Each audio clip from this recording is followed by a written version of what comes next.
Why does the earth blossom, wither, and then come alive again? Could it all be because of one powerful love story? In ancient Greece, people explained the changing seasons through the tale of Demeter, goddess of the harvest, and her radiant daughter, Persephone.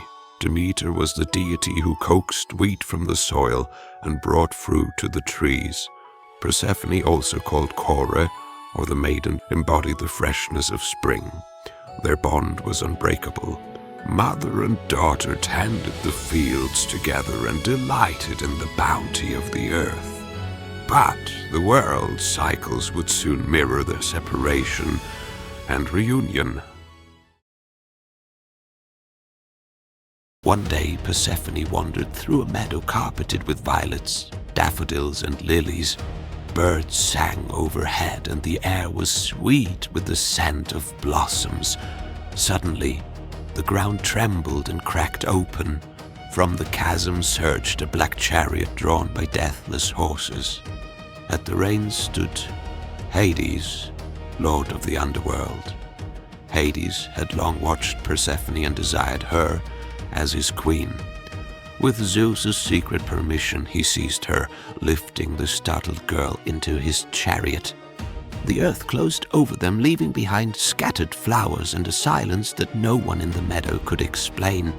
Persephone's cries echoed only briefly, then faded into the depths as she vanished into the shadowy realm below. Demeter soon discovered her daughter's disappearance. For 9 days and nights, she roamed the earth in anguish, carrying torches and calling out Persephone's name. Exhausted and grief-stricken, she disguised herself as an old woman and wandered to the city of Eleusis. There she was welcomed by Queen Metaneira and King Eleus, who offered her shelter. Despite her sorrow, Demeter found a brief moment of respite when an old servant named Iambe told her a bawdy joke that made her laugh.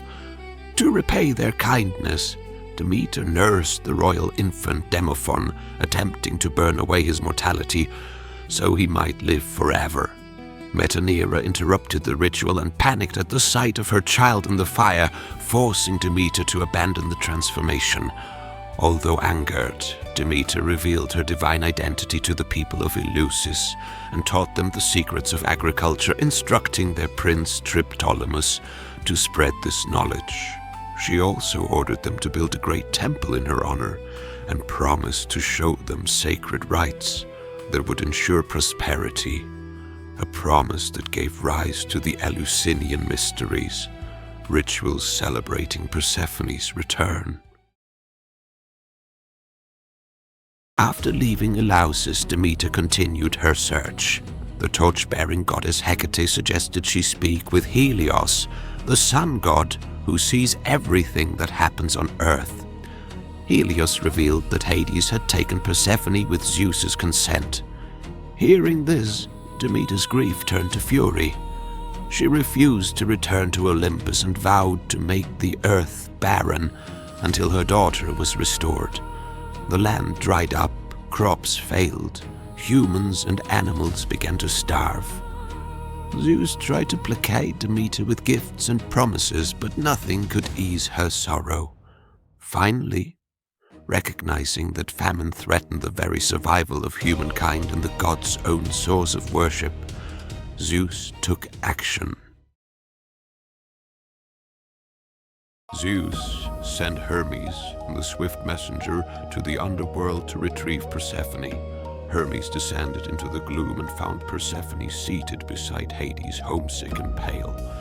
When Hermes relayed Zeus's command, Hades reluctantly agreed to let her go, provided she had not eaten any food of the dead. Persephone, who had refused all food since her abduction, was desperate and had accepted a gift of juicy pomegranate seeds from Hades. Whether she ate 4 seeds, 6 or 7, the result was the same. She had tasted the underworld's fruit. The laws decreed that anyone who eats the food of Hades must return.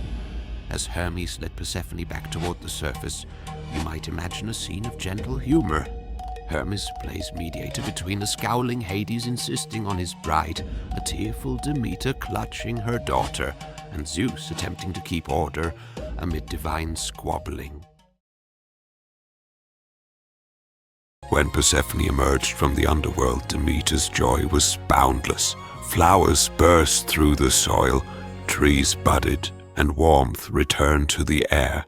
However, the fates pronounced that because Persephone had eaten in the underworld, she must spend a portion of each year there.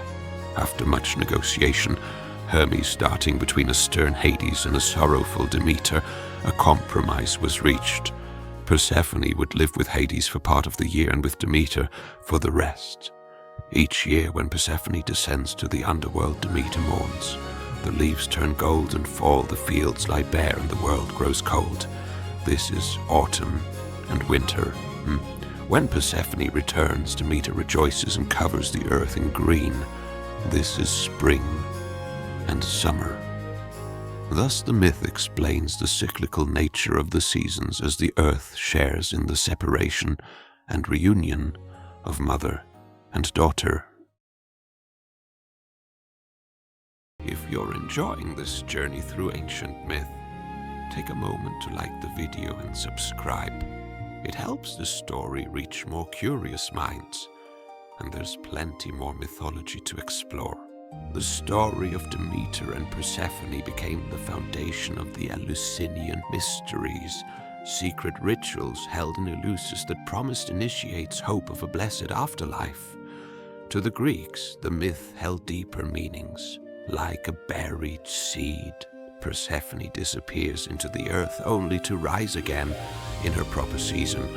It symbolized the cycle of life, death, and rebirth, and taught that life's hardships, represented by barren winter, would be followed by renewal.